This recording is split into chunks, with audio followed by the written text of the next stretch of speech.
geldi, hak için bir nida verdi. Devleti Ali'ye doğdu, karanlıklar eridi. Osmanlı Devleti göklerde yankı buldu.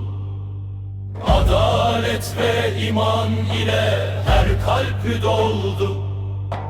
Adaletin kılıcı, Osman'ın kılıcı.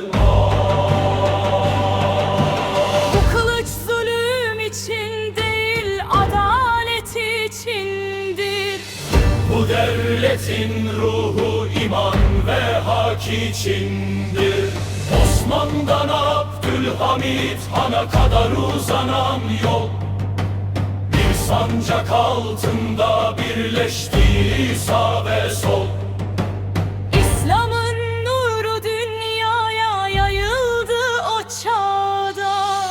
Doğudan batıya ulaştı her diyarda. Adaletin kılıcı,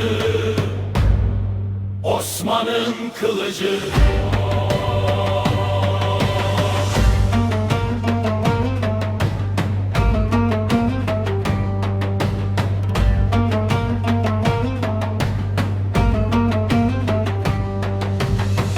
Bu bir tarih değil, bir iman yoludur.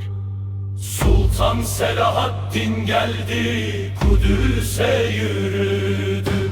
Mescid-i Aksa özgürlükle yeniden güldü. Bu bir savaş değil, adaletin sesiydi. Her yürekte İslam diye bir nefesti. Osman yaşa, Osman yaşa. Tarih boyunca adı kalır daima. Osmanlı Devleti bir ışık yoludur. Osmanlı Devleti bir ışık yoludur.